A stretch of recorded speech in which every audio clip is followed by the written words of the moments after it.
السلام علیکم۔ آج زبانی تو نہیں لیکن یہ کہ کچھ دن پہلے ایک سال پہلے مکتبہ جدید والوں نے میری یادداشتیں جو ہیں پولیس کی یادداشتیں ان پر مبنی ایک میری کتاب جو ہے وہ چھاپی تھی، جس کا نام میں نے جرائم کی سچی کہانیاں SHO کی قلم سے رکھا تھا۔ تو آج مامو کانجن کا ایک واقعہ ہے جو میرے دل کے بہت نزدیک ہے، ایک انویسٹیگیشن تھی۔ تو آج میں وہ آپ کو سٹوری جو ہے وہ ایک ترتیب سے اسی کتاب سے سناتا ہوں۔ یہ کتاب ویسے بھی منفرد تھی کیونکہ یہ میں ابھی جاب میں ہی تھا، تو میں نے اپنی یادداشتیں لکھی تھی۔ شاید میری طرح کے جو پولیس آفیسرز ہیں وہ ریٹائرمنٹ کے بعد اپنے یہ ساری جو ایکسپیرینسز ہیں وہ بعد میں ریٹائرمنٹ کے بعد کرتے ہیں، لیکن میں نے پہلے ہی یہ کتاب لکھی اور اس میں سے آج جو میں کہانی آپ کو سنا رہا ہوں وہ کہانی نہیں، وہ اصل واقعہ ہے لیکن کہانی کی صورت میں ہے۔ تو اس کا نام ہے پری کا قتل۔ تو لیجئے سنیے۔ میرا خیال تھا کہ پری آسمان سے خدا کا بھیجا فرشتہ تھا جو زمین پر شیطانیت کے عروج کا جائزہ لینے آیا تھا۔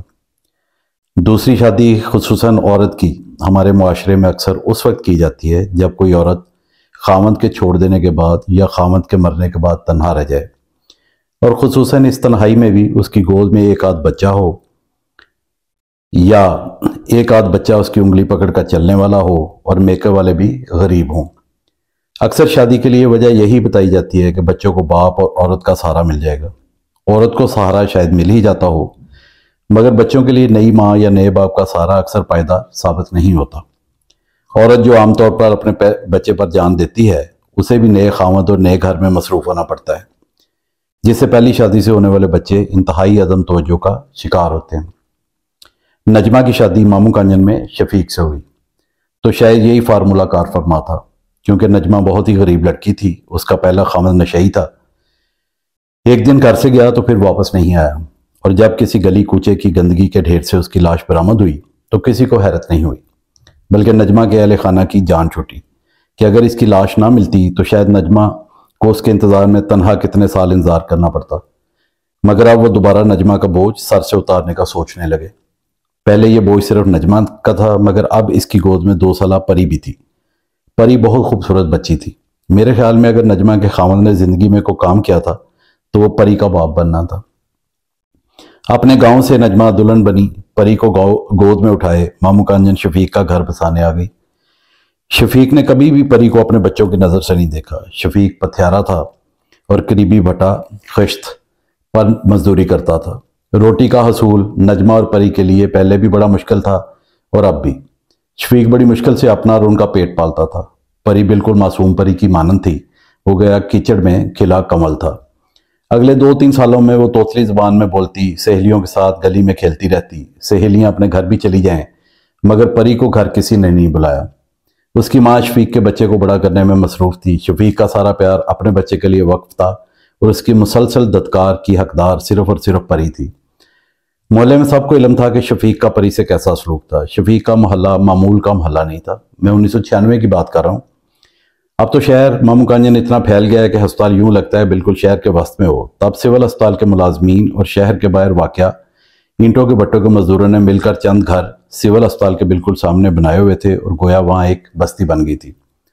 میں کوئی 4-5 ماہ سے تھانہ مامو کانجن میں SHO تعینات تھا، اور خدا کا فضل تھا کہ ان 5 ماہ میں کوئی ایسی زبردست واردات نہیں ہوئی تھی جو میرے لیے مشکل بنی ہو۔ معمول کا جرم ہو رہا تھا اور وہ تو ہوتا ہی رہتا ہے۔ جب سے حضرت آدم زمین پر تشریف لائے تھے، پھر ایک دن شفیق اور اس کی بیوی نجمہ تھانہ کے باہر مجھے ملے۔ میں سرکاری گاڑی سے اتر کر تھانہ کی بلڈنگ میں داخل ہونے لگا تو میری نظر نجمہ اور اس کے خاوند پر پڑی۔ نجمہ کی گود میں بچہ اور آنکھوں میں بے بسی کے آنسو تھے۔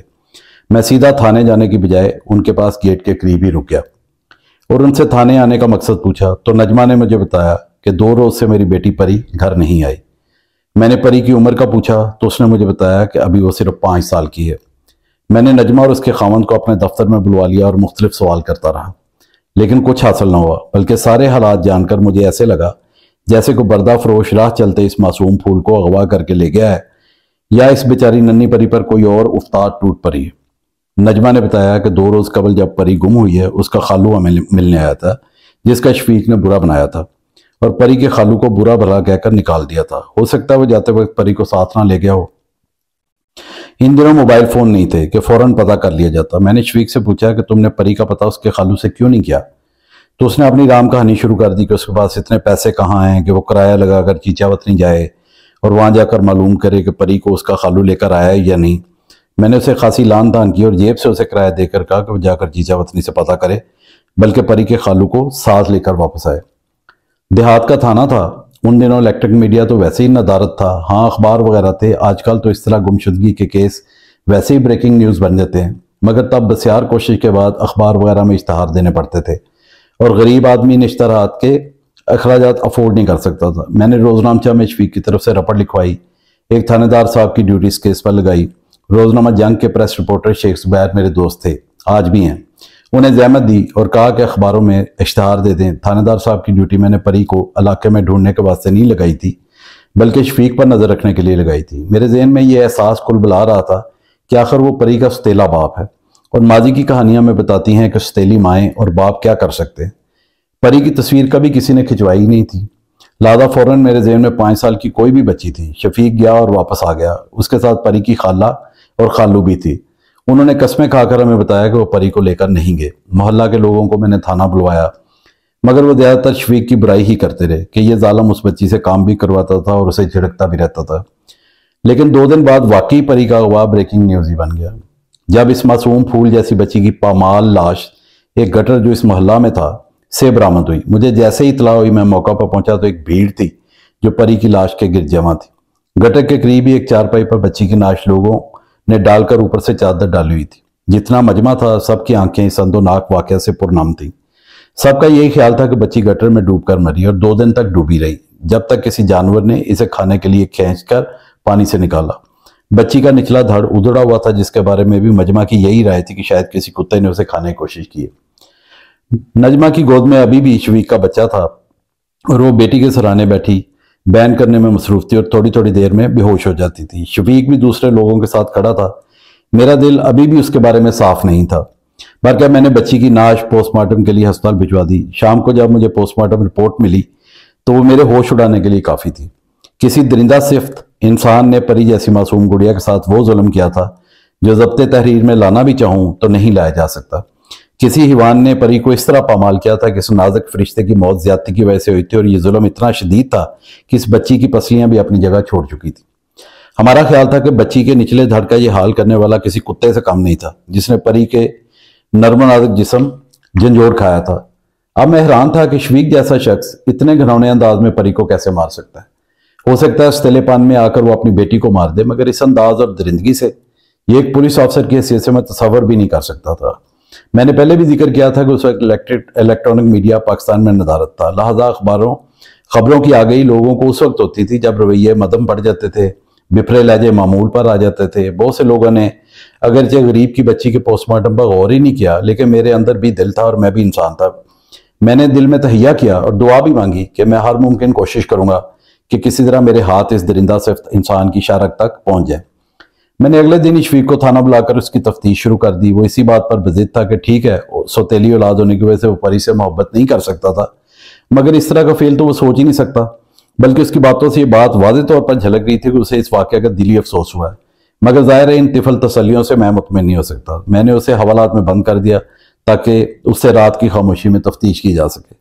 رات کے پچھلے پہر میں نے اس سے اپنے انداز میں تفتیش کی اور یہ انداز اگلے 2 روز تک جاری رہا۔ میں نہیں سمجھتا تھا کہ وہ اتنا مضبوط انسان تھا جو پولیس کی تفتیش برداشت کر سکے۔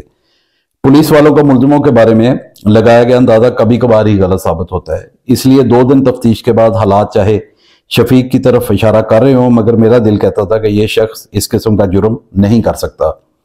دوسرا، پری کا روندا ہوا جسم اس درندے کی طاقت کا جو اندازہ دیتا تھا، شفیق کی جسمانی حالت میں ایسی طاقت ناپید تھی۔ بہرکیف 2-3 دن کی محنت کے بعد میں دوبارہ اسی چوراہے میں کھڑا تھا جہاں مجھے علم نہیں تھا کہ منزل کس سمت میں ہے۔